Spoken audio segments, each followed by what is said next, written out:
Que a graça e a paz de Jesus, que excede todo entendimento, inunde a sua vida, o seu coração, que Ele te encha de revelação, que Ele te encha de sabedoria, em nome de Jesus. Que esse ano, que é o ano do refrigério, não te falte sabedoria, entendimento, em nome de Jesus, amém?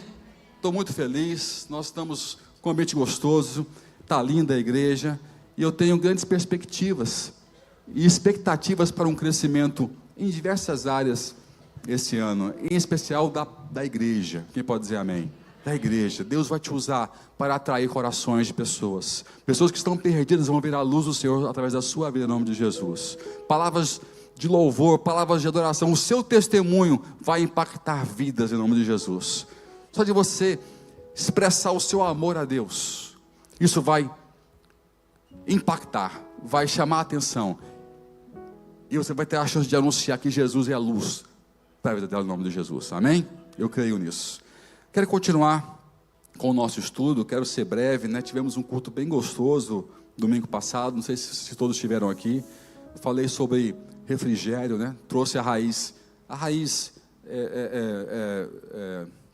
léxica, né? A exegese do refrigério que nós falamos em Atos, que é o tema do ano, e nós falamos um pouquinho sobre esse tema e vimos que refrigério nesse caso é alívio, né?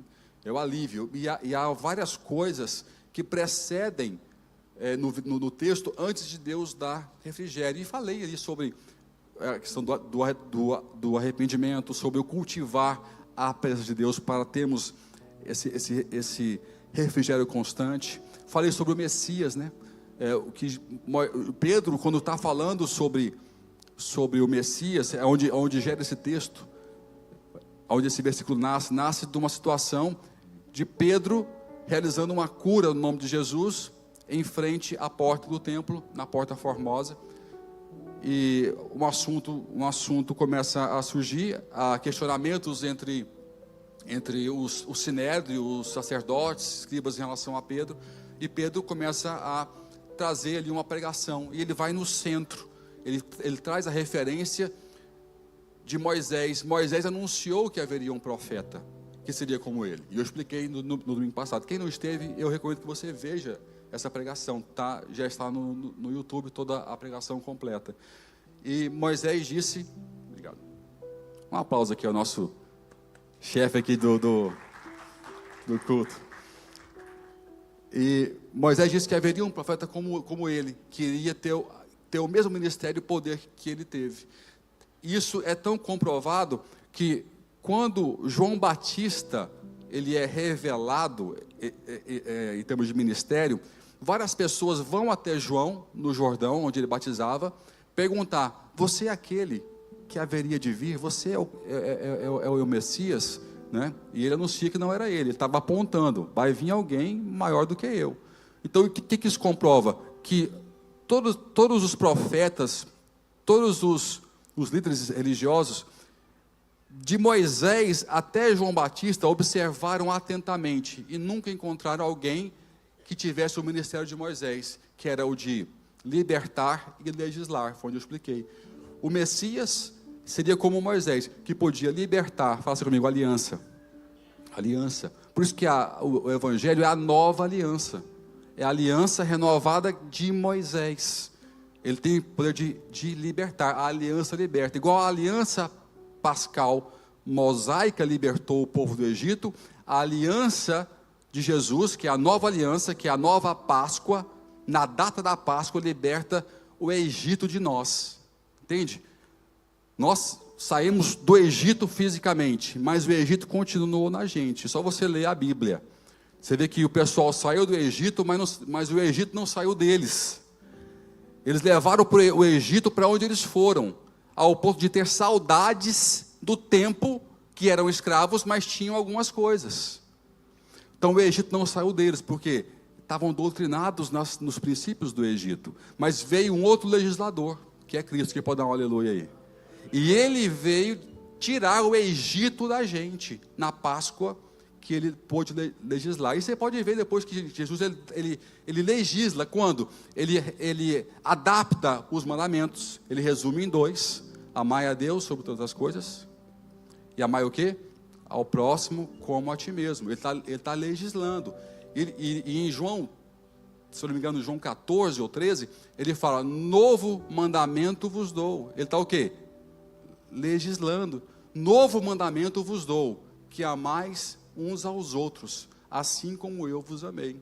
Então você vê que o poder de Jesus, ele é revelado como legislador e como libertador. E Pedro, ele entra nessa defesa e começa falando sobre isso: arrependei-vos, Atos 3,19, arrependei-vos, pois, e convertei-vos, para que sejam apagados os vossos pecados, de sorte que venham os tempos de refrigério, ou tempos de alívio, da presença do Senhor. E eu ensinei e fiz o paralelo em relação ao Éden, né? Que o Éden quer dizer o quê? Lugar da presença de Deus. Não tem como ter refrigério se eu não cultivar em minha vida o lugar da presença de Deus. Repara que há um protocolo, há uma sequência lógica para chegar no refrigério, e começa no arrependimento, começa na conversão, começa nos pecados serem perdoados, para assim nós termos alívio. Então eu quero continuar esse raciocínio, isso é só um pequeno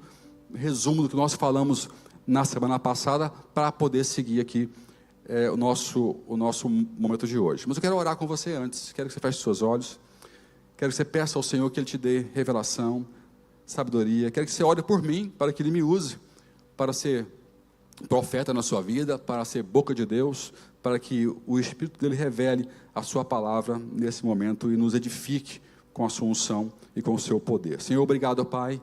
Mais uma vez, continuamos, Pai, no que nós temos feito desde quando iniciamos esse culto, Pai. Quer louvar o Teu nome, quer Te exaltar, quer reconhecer o Teu tamanho, a Tua soberania, Pai, a Tua grandeza e o Teu grandioso poder, Senhor.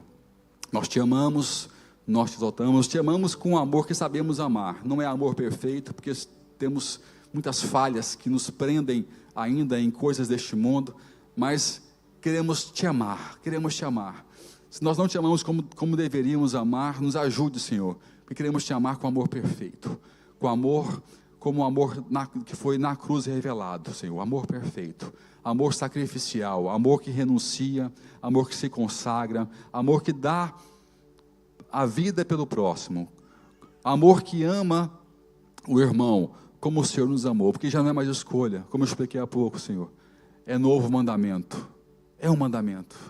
Queremos, Senhor, ser capazes de matar a carne, de forma suficiente para viver aquilo que só alguém que já morreu para si mesmo pode viver, que são os Teus mandamentos, a Tua vontade, e uma vida guiada pelo Teu Espírito Santo, Senhor.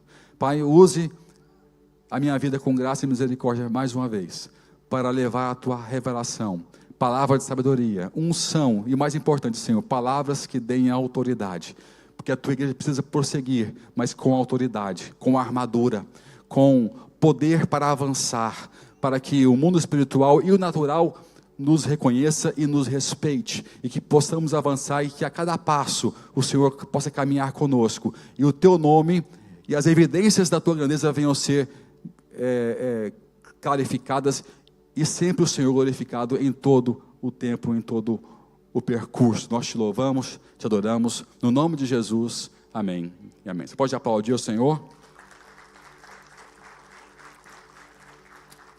Eu estava, essa semana, não me lembro quando, eu sempre, não sei se você tem esse hábito, eu sempre quando eu vou dormir, eu sempre faço uma oração. A gente fala que vem na cabeça, às vezes eu durmo, quase sempre durmo orando, né? A gente começa a orar e já foi, né? Que orar deitado é uma armadilha. Você vai orar, você vai dormir, não tem jeito. Então quem tem insônia, pode testar. Se você sofre de insônia, vai orar deitado, você vai dormir. Né? Porque o refrigério se estabelece. Quem pode dizer amém? Não tem como, e o tema é sobre isso hoje. Oração é veículo de refrigério. Oração é veículo de refrigério. Não tem como você separar a oração do Evangelho.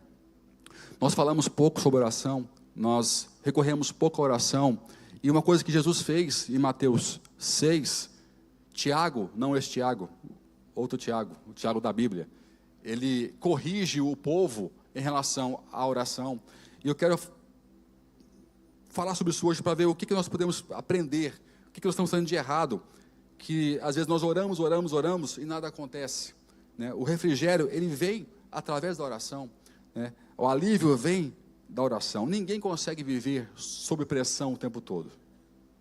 Quem que já sentiu estresse ou sente? Todo mundo, né? Estresse é uma constante hoje em dia, que está matando a gente, trazendo vários males para a saúde. O estresse é altamente prejudicial à saúde, mas faz parte do dia a dia. Quem é mais saudável? Quem lida melhor com o estresse, com a pressão. Então, quem consegue lidar com o estresse, consegue ter momentos de alívio, são as pessoas que vão ter mais saúde nos dias de hoje, né? Isso não é novo, o tipo de estresse apenas vai mudando, mas o estresse é algo constante, desde da época medieval, que é a insegurança em relação ao mundo, em relação às coisas que nós temos que conquistar, a comida, o vestimenta. E Cristo trata muito sobre isso, quando ele fala sobre a ansiedade, por exemplo, ele fala sobre a fé do pardal, a fé de um lírio do campo, né?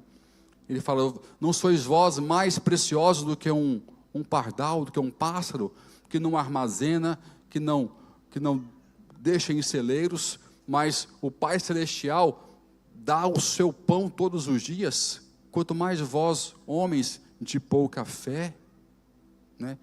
Olhai para os lírios do campo, que não tecem, que não costuram, mas nem Salomão, em toda a sua glória, teve vestimentas como estas. Quanto mais vós, homens, não valeis vós muito mais do que o pássaro, do que os lírios do campo? Ó homens de pouca, o quê? Fé. Então, repara que o tratamento é sobre você deixar o estresse. O que te alivia é entender que tem alguém acima de você que está no controle. Quem pode dar um aleluia? Há alguém acima de mim, de você, que está no controle absoluto de todas as coisas. Sem essa consciência não há alívio, não há refrigério. O que falta para nós, para avançarmos, às vezes é o refrigério, porque a falta dele te inibe um passo à frente. O avançar determina confiança, sim ou não?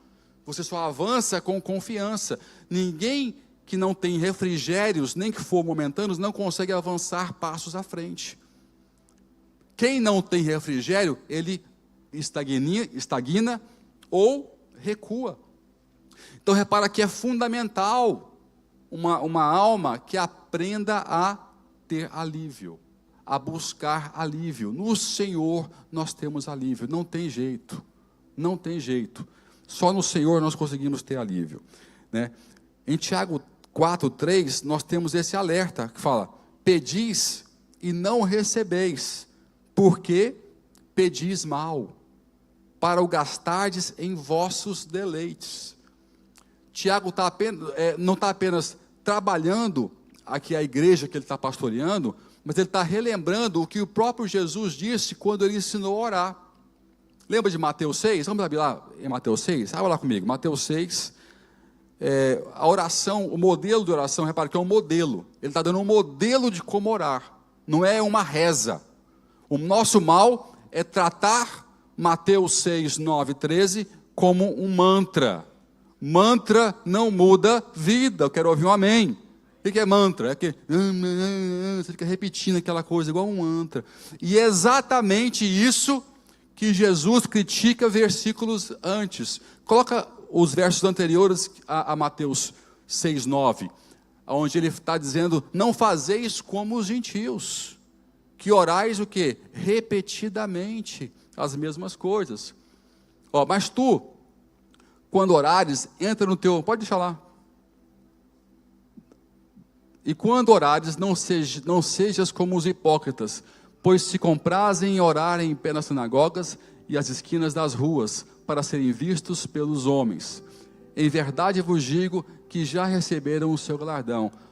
Pode ficar por aqui. Repara que o modelo nasce porque há uma crítica anterior. Nós temos que avaliar essas críticas, para saber se nós não estamos caindo dentro das mesmas armadilhas que as pessoas caíram.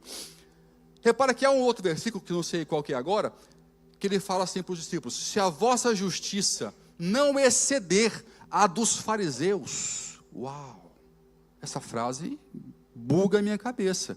Porque ele fala, os fariseus, eles têm obras muito superiores do que as vossas.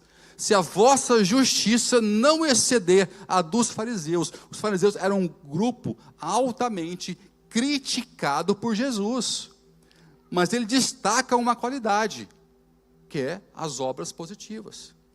A energia para fazer, Obrigado. Olha, porque eu vos digo, depois volta para o outro, tá? É importante continuar lá.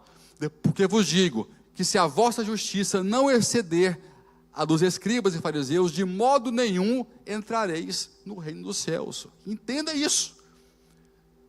Não é por orar demais, não é o quantas vezes você ora, não é o tempo que você gasta, não é o seu vocabulário rico para uma oração que vai te dar o reino dos céus. Não é isso. Ele fala, pode voltar lá para o 5, do 6, por favor. Ele fala, eles já tiveram o galardão deles. O que é galardão? É recompensa. Recompensa.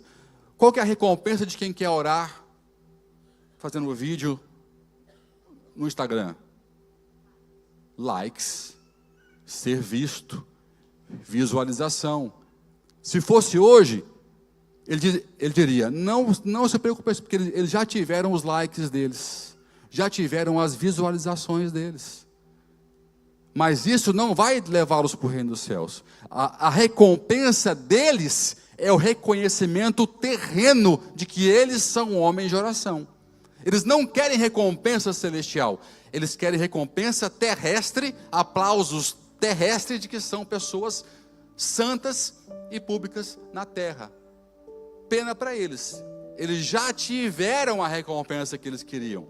Mas orem de maneira que a vossa justiça exceda a dos fariseus. Ou seja, que a sua expectativa não venha ser ter likes, ser reconhecido na terra, mas que o céu te identifique, que o céu te dê validação, que ele te dê o reino de Deus na terra, em nome de Jesus. Olha aqui, olha como é que a gente podemos fazer coisas certas, coisas boas, de maneira errada. É um perigo. E ele começa tratando aqui no capítulo no 5. Não sejais como os fariseus, que oram nas esquinas, nas ruas, para serem vistos pelos homens. Gente, Deus sabe, olha para cá, Deus sabe quem faz para ser visto e quem faz porque ama, quem faz porque tem prazer no que faz. O homem nosso olhar não é capaz de discernir, e às vezes julgamos errado, sim ou não? Julgamos errado, achamos que um é e não é, e que o outro não é e é. Mas o céu não tem essa característica. O céu não vê como o homem vê, como Samuel foi corrigido por Deus quando escolheu o irmão mais velho, Eliabe, que tinha cara de rei. Lembra da passagem? Entrou na sala, Samuel chegou assim, cara, não tem nem que orar. Não precisa nem de orar. Está aqui o homem com cara de rei, com tamanho de rei, com cheiro de rei. Só pode ser Eliabe. Na hora o Espírito Santo, pau!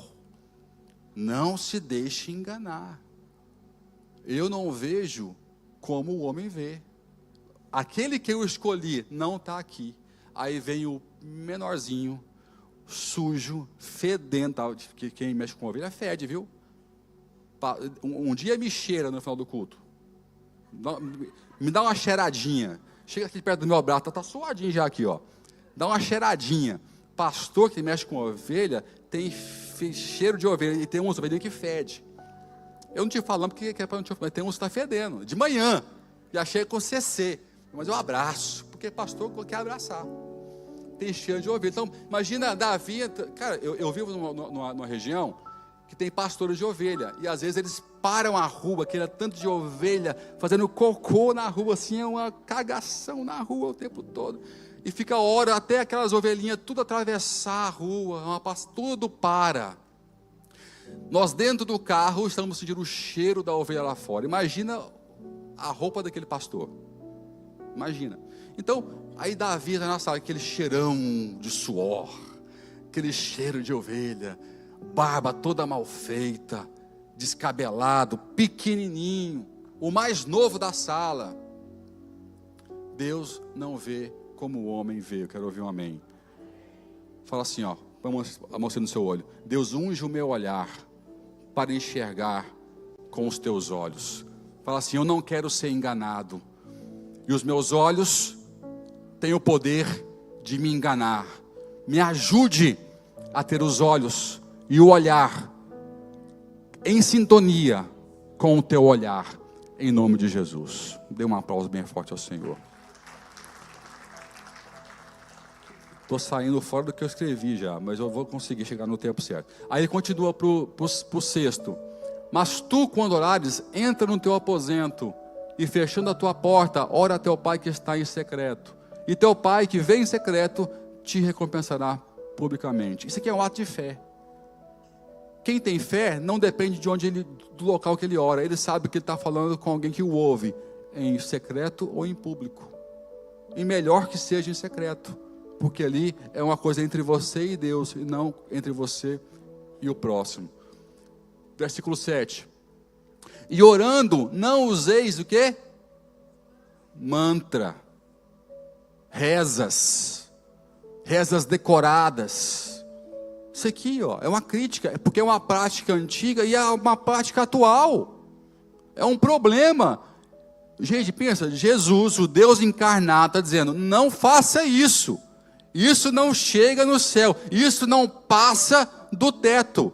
Você pode até repetir o Pai Nosso, que é o modelo que ele falou. Se você não sentir cada palavra, não tem valor. Eu oro o Pai Nosso.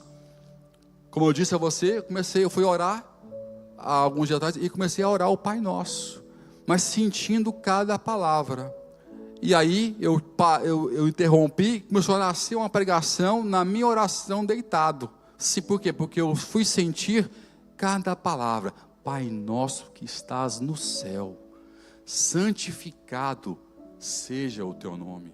Venha a nós o teu reino. Seja feita a tua vontade, assim na terra como ela é feita no céu. Você vê a diferença? Do que? Pai nosso que estás no céu, santificado seja o teu nome, seja nosso o teu reino, seja feita a tua vontade, até como no céu. Muitos oram assim. Eu fui ensinado na minha criação católica a orar assim, era um reloginho. Família reunida, mão dada, era as duas rezas.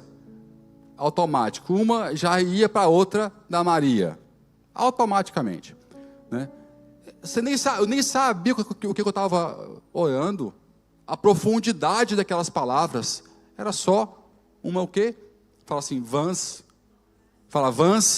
repetições.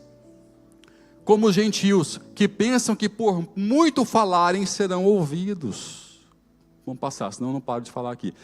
Não vos assemelheis, pois, a eles, porque o vosso Pai sabe o que vos é necessário, antes de vós lhe pedirdes. Então olha só que interessante.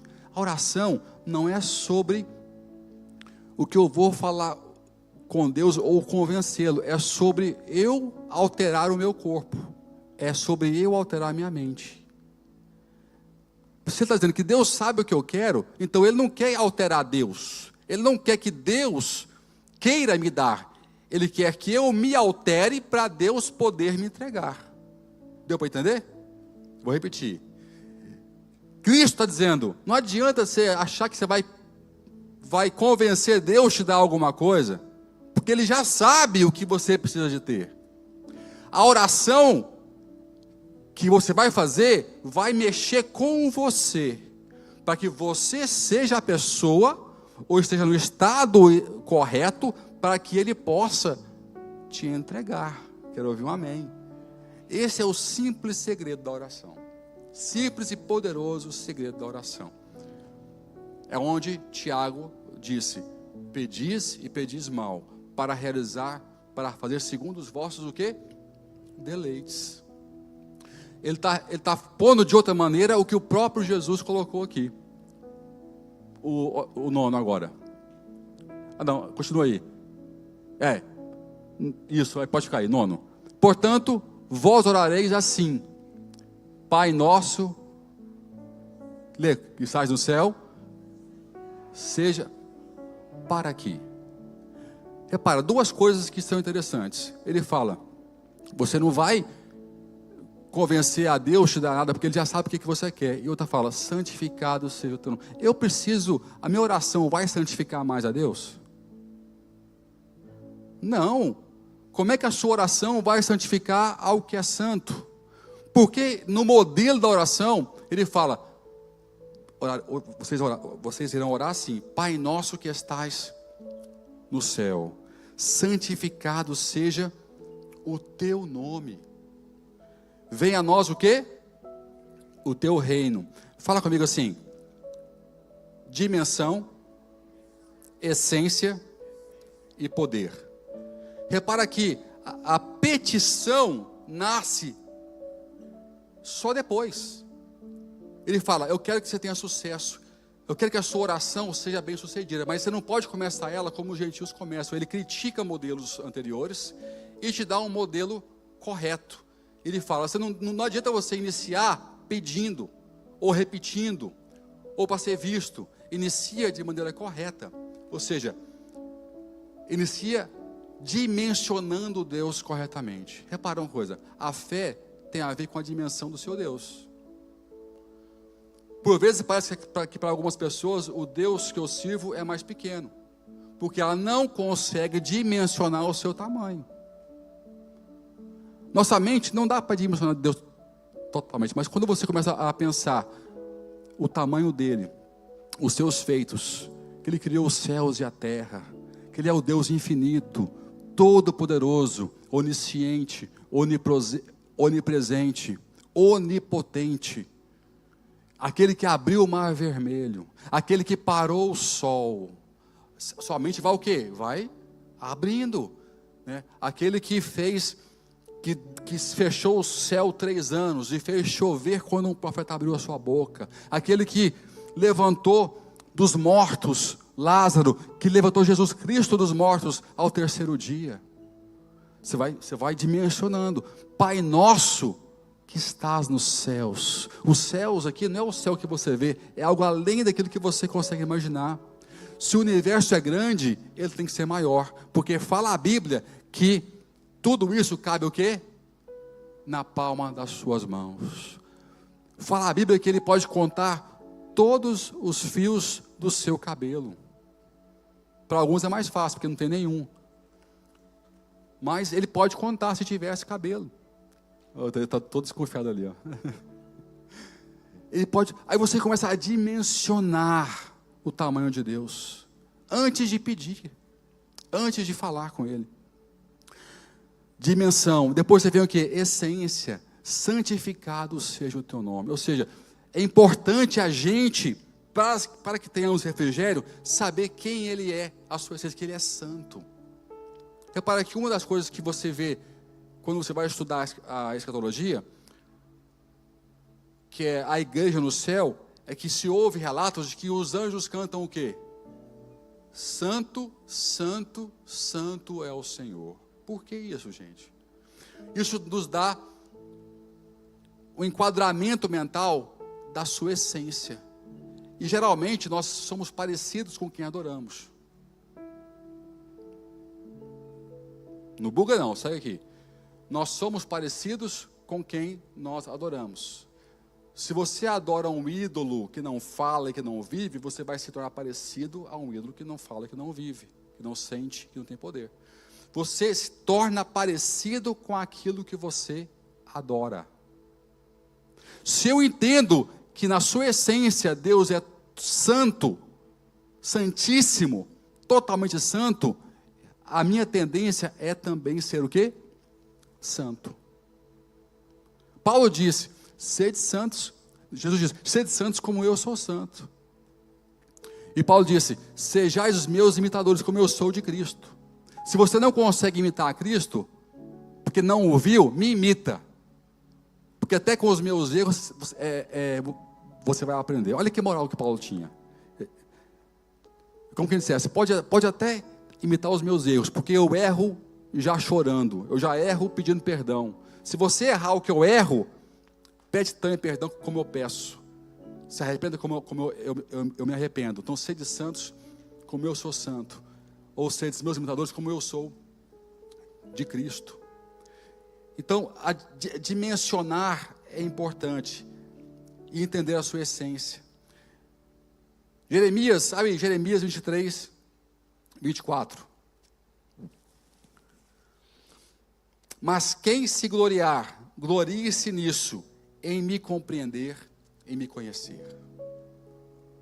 Não tem maior glória no mundo em saber que você conhece a Deus, ou busca conhecê-lo cada vez mais. Oséias 6, 3. Começamos e prossigamos em conhecer ao Senhor. Conheçamos e prossigamos em conhecer ao Senhor. Refrigério é isso, é entender o tamanho dele. Fala assim, dimensão. Sua fé não vai aumentar se você não dimensionar Deus na sua cabeça corretamente. Dimensione que Ele é o Deus que está no alto e sublime trono, como Isaías viu. Isaías teve essa visão. Isaías já era um cara separado, gente. Se você for ler sobre Isaías, ele já era um cara santo, ele era um cara top, ele era um bom profeta. Aí ele tem uma visão, e ele fala: no ano da morte do rei Uzias, eu vi o Senhor no alto e sublime trono. Lá ele estava assentado.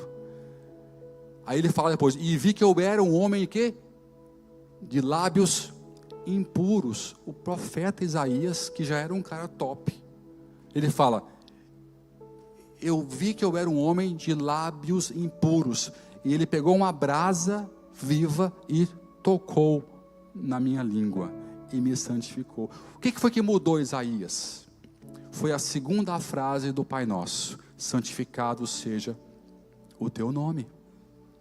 Quanto mais você enxerga a essência do Senhor, que é a santidade, mais você se enxerga e se altera. Quanto mais eu enxergo o quão o Senhor é santo, mais eu também odeio o pecado. John Wesley tem uma frase. Quem conhece John Wesley? Grande avivalista. Ele tem a seguinte frase, que é uma oração: Senhor, dá-me 100 homens que odeiam o pecado, e eu abalarei o mundo. Essa frase tem duas coisas que ela denuncia. Primeiro, ela denuncia o poder de homens santos que odeiam o pecado. E odeiam por quê? Não porque é a causa, não, é porque eles são santos. Eles amam a Deus na sua essência e a sua santidade, e estão pegando características de Deus. Deus odeia o pecado. Fala comigo assim: Deus odeia o pecado. O pecado não faz parte da sua essência. Então, quando eu passo a amar esse Deus, eu também passo a amar o que Ele ama e a odiar aquilo que Ele odeia. Então, John Wesley mostra o seu entendimento sobre o poder de pessoas que têm a essência de Deus na terra. Porém, ele mostra também outra coisa: uma ausência completa de pessoas com essa essência. No momento de grande avivamento, ele não conseguiu reunir 100 homens na perspectiva dele. Porque se tivesse conseguido, essa frase não teria existido. Me dá só 100 homens. Só 100 homens que odeiem o pecado, e eu abalarei a terra. E nós sabemos que ele trabalhava com multidões. E em todo o seu ministério, junto de George Whitefield, que foi um grande homem de Deus, tiveram juntos um bom tempo, foram colegas em Oxford, numa célula fracassada durante anos. Ele tentou e não dava certo aquela célula dele. Anos a fio. Até que um dia ele teve um encontro com Deus, ele, seu irmão Charles Wesley, George Whitefield e algumas pessoas, numa pequena igreja em Londres, com 5 pessoas apenas, e tudo mudou em sua vida. Por quê? Porque o princípio do Pai Nosso começou a ser aplicado. A dimensão de Deus foi alterada. A contemplação da sua santidade foi estabelecida e eles começaram a mudar. Entenda, a oração não é sobre você mudar Deus, é sobre você ser transformado. Posso ouvir um amém? Depois você vê o quê? O poder. Santificado seja o teu nome. Venha a nós o quê? Venha a nós o quê? O teu reino, seja feita a tua vontade. É o poder de Deus. Ele tem o poder de trazer o reino, o governo, a governança dele em nossas vidas e nas coisas que estão à nossa volta. Pensa, como que isso é fantástico. Deus não só me governa, mas governa as coisas e pessoas que estão à minha volta. Se eu estou alinhado, eu estou na janela certa de oportunidade para um novo momento. Eu estou me alinhando. Então, Cristo está aqui dizendo o que para você? Primeiro sintonize, depois peça. A frase é essa de Jesus. É uma frase silenciosa, que é: primeiro se sintonize, depois peça. Fala para o teu irmão aí: primeiro se sintonize, depois peça. Depois inicia a petição. O pão nosso de cada dia nos dai hoje. A Claudinha falou algo interessante aqui, nos dízimos, está em Oséias 6,3, põe aqui, até falei com ela sobre isso. Não, desculpa, não está Oséias, Salmos, qual que era, Claudinha? Acho que eu anotei, foi errado aqui. Ah, está aqui embaixo, eu anotei aqui. Salmos 144, versículo 1. Põe aqui atrás. Fantástico esse verso que ela usou hoje. O que Cristo está fazendo aqui conosco é alinhando a gente. Olha só, bendito seja o Senhor, minha o quê? Rocha, minha rocha, Pai nosso que estais nos céus. Minha rocha, tudo que eu tenho é o Senhor é minha força, que ensina as minhas mãos para a peleja. Fala assim, peleja. Fala guerra. Fala assim, força. Mãos, fala assim, mãos. Fala assim, força. Mãos é força. Deus te dá força. E os meus dedos para a guerra. Mas por que dedos para a guerra? É para você fazer assim, ó. Tum. Você vai guerrear assim com as pessoas? Não, você não tem guerra de dedada com os outros. Você tem que estudar. Por que dedos? Dedos é porque uma arma poderosa na guerra era o arco. A mão, com a força, e aquilo era puxado. Tem um Salmos que Davi fala que ele era tão forte que ele dobrava o seu arco de bronze com a sua força. Ele puxava e o arco vinha. Tamanha força que ele tinha nas mãos. Ele era um homem muito forte, porque Deus preparou as mãos dele, força para a guerra. Porém, sem os dedos, fala assim comigo, precisão. Você não tem precisão. Força sem precisão não é nada. Então, força, ele puxa o arco, que vai dar a intensidade do disparo. Mas se você não tiver uma precisão, com o dedo bem leve, ele não consegue mirar com destreza aquela flecha e ela não acerta o alvo. Cristo está nos afinando, está dizendo o seguinte: oração é força, mas a ordem dela é precisão. Fala comigo assim, oração é força, mas a ordem dela é precisão. Se organize para ser preciso. Força para as mãos, força para a guerra, poder de orar, de me achegar a Deus. A ordem, precisão. Por que o culto tem uma liturgia? Você já se perguntou sobre isso? O culto tem uma liturgia, que é o quê? É uma ordem. Nós começamos o culto consagrando, exaltando ao Senhor. Todos os nossos louvores hoje, relembra aí quais foram as canções. Todas elas exaltavam ao Senhor, o seu poder, a sua grandeza, a sua santidade. Nós, como sacerdotes, estamos conduzindo você no modelo do Pai Nosso em cada culto. Começando, exaltando, adorando, prostrando, pedindo perdão. Repara que vem no final, no meio, a abertura para você poder vir aqui no altar, colocar as suas petições, as suas causas.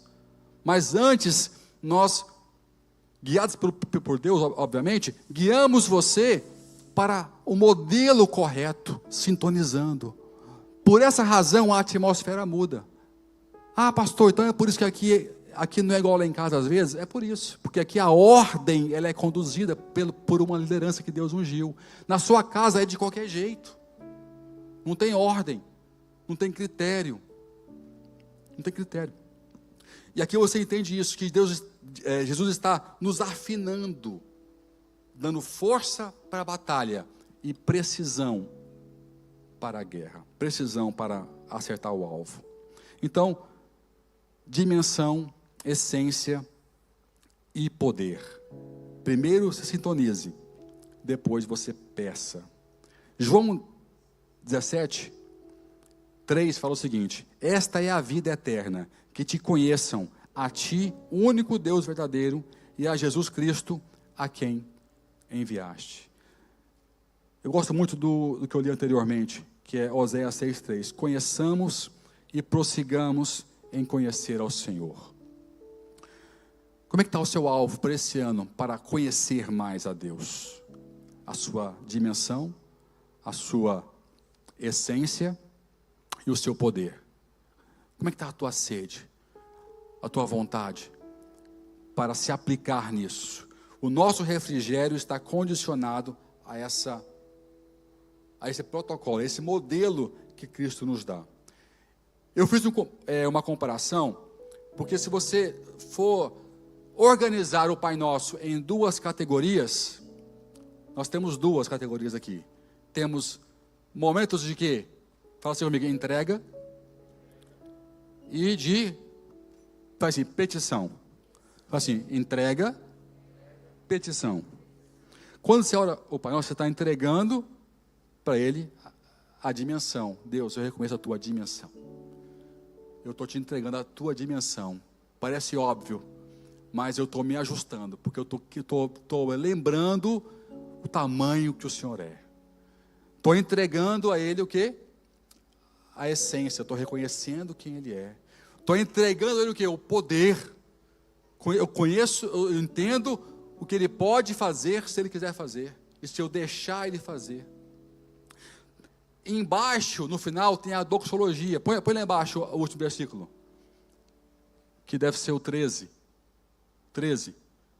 E não nos conduzas à tentação, mas livrai-nos do mal. Aqui, ó. Porque teu é o reino, o poder e a glória para sempre. Amém. Ele conclui com a doxologia. Ele inicia, ele termina. Olha que interessante. Fala assim, início, adorando. Fim, adorando. Me responda mentalmente, quantas vezes a sua oração, ela começa nesse padrão de dimensão, essência e poder, e termina com dimensão, essência e poder. Seja sincero comigo, quantas vezes você orou na sua vida, não é semana, na sua vida toda, que você começou com dimensão, essência e poder, e terminou com dimensão, essência e poder. Pastor, não sabia disso, mas sempre teve na Bíblia. A gente ora o Pai Nosso desde pequenininho, sempre esteve à nossa frente. O modelo de refrigério é esse, é quando eu me alinho, princípio, adoração, no fim, adoração. Por isso que muitas pessoas que às vezes nem têm tanto entendimento, teologia, estudo, crescem muito, porque eles têm um prazer imenso em louvar, adorar, em gastar tempo com Deus. E intuitivamente são pessoas que estão sempre com refrigério, estão sempre em paz.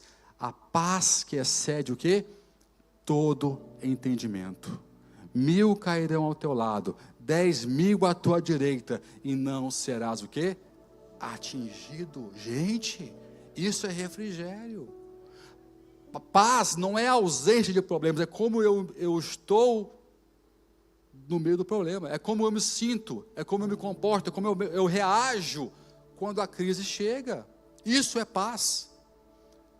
Paz não é faltar problema, não é faltar gigante, é o controle que Deus me dá quando o gigante aparece. É a destreza, é a precisão que Ele me dá para usar a flecha.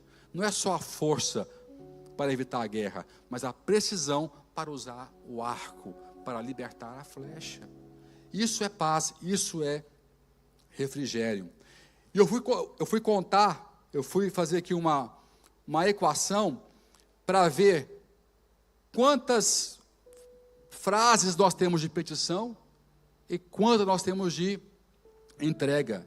Então, ou seja, nós temos 60% de entrega e só 40% de petição. Ou seja, no modelo de Jesus, nós entregamos mais do que nós pedimos. Quem pode dar um aleluia? Na matemática do Pai Nosso, nós entregamos mais do que aquilo que eu estou pedindo. Mais uma vez eu te pergunto, quantas vezes na sua vida, na sua oração, você entregou mais do que você pediu? Consagração, santidade, entrega mais. Quanto mais você se entrega, mais você se alinha. Quanto mais você se alinha, mais você recebe. Quanto mais eu me entrego, mais eu me alinho. Quanto mais eu me alinho, mais eu recebo. Entenda que a oração não torce o braço de Deus, ela torce o seu braço. Ela mata a sua carne. A oração é importante o tempo todo, por quê? Porque eu preciso o tempo todo de orar. Eu ouvi outro dia uma frase, para a gente concluir, que a carne não converte. Quem que já concluiu isso? Que a carne não converte. A carne não se converte. Se você não matar a carne, ela tem que morrer. A carne ela tem que morrer e não converter. Você se converte, a carne morre. Posso ouvir mais um amém? Só ouvi um amém? Vou repetir. A carne tem que morrer e você tem que se converter. A carne não se converte. A oração é a mortificação da carne, constante. Orar e o quê? Orar e vigiar sem cessar. Sem cessar. Oração é muito mais do que você verbalizar. É você alinhar a tua vida em atitudes dentro do propósito de dimensão, essência e poder. Dimensão, essência e poder. Ter prazer em que Deus é santo. E assim, essa palavra surgiu. Que eu fui orar, eu falei, mas por que eu tenho que pedir santificado venha a ser o teu nome? Se o Senhor já é santo. A minha oração não te faz mais santo, mas ela me faz mais santo. Ela me faz melhor. Ela contribui para eu mortificar aquilo que não quer e não pode converter, que é a minha carne. Esse ano, entenda isso. Entenda que você precisa de ter força e precisão. Tem que ter uma mente constante, 24 horas por dia, que coloca Deus no lugar certo, na sua dimensão, na sua grandeza, na sua essência e no seu poder. Olha para cá. Orar, venha a nós o teu reino, que é, venha a mim o teu governo, e não entregar o governo é incoerente. Muitas vezes, eu fui protegido da minha vida, de não pecar, de não errar, porque eu era escravo, eu era e sou escravo dos meus valores. Não sei se você entende o que eu estou te falando. Eu queria me vingar, e era escravo do meu valor, que eu acredito que a Deus pertence a vingança. Entende isso? Então a carne tem que morrer, porque a carne quer se vingar, mas o Espírito crê que Deus é a vingança. Eu queria desistir de alguma coisa, mas eu sou escravo dos meus valores. E tem aquela voz, Deus está no controle, não desiste. E eu continuei, não porque eu queria, mas porque eu sou escravo dos meus valores. Isso é, venha a nós o teu reino. Seja feito o quê? A tua vontade. É nós passarmos a sermos escravos dos nossos valores. Muitas vezes nós não somos escravos dos nossos valores. Somos escravos das nossas vontades. escravos dos nossos deleites, como Tiago alerta na sua carta. Pedis e pedis mal, para realizar tudo segundo os vossos deleites. Então que você possa tomar atitude sobre isso hoje. Porque não é uma pregação que vai te obrigar ou te confrontar, mas está te fazendo entender. Quem que está entendendo diferente o Pai Nosso hoje? A revelação muda o comportamento. Quando eu entendo de verdade o que está por trás do texto, tudo se transforma na minha vida. A revelação muda a direção do nosso curso. Então eu quero que você entenda isso hoje e faça os seus votos com o Senhor. Fique em pé onde você está. Quero orar com você. Quero te convidar a pôr em prática isso hoje. Esse é o ano do refrigério. Então é importante eu me sintonizar antes de pedir, de falar qualquer coisa. Deus tem um plano para as nossas vidas, mas nós temos que viver esse plano. E começa em coisas simples, em como voltar a fazer uma leitura do que é uma oração. Muitas vezes nós queremos o profundo, queremos o enorme, queremos o complexo, mas nós falhamos o básico. Falhamos o básico. Se você for analisar a pregação dos apóstolos, que revolucionou a terra e o mundo naquela época, não tinha pregações complexas. Não tinha. A base era: arrependa, conheça quem é o Senhor, a sua obra salvífica para a sua vida. Quem mais disputava ali alguma coisinha era Paulo, quando ele ia nas sinagogas falar com os judeus. Era o máximo que ia, mas ele só anunciava a Cristo através da Torá. Ele cruzava a Torá apontando para Cristo, e era fácil para ele, porque a Torá fala, que é o nosso Velho Testamento, fala toda sobre Cristo. É o máximo. Mas a base do Evangelho era as coisas básicas. É chegado o reino de Deus, é chegado a salvação para o gentio, a salvação para o judeu, para todo mundo que nele crê. Então, ambicionar o complexo, falhando o básico, não tem coerência. É tempo de despertamento. Quero ouvir um amém. Despertar.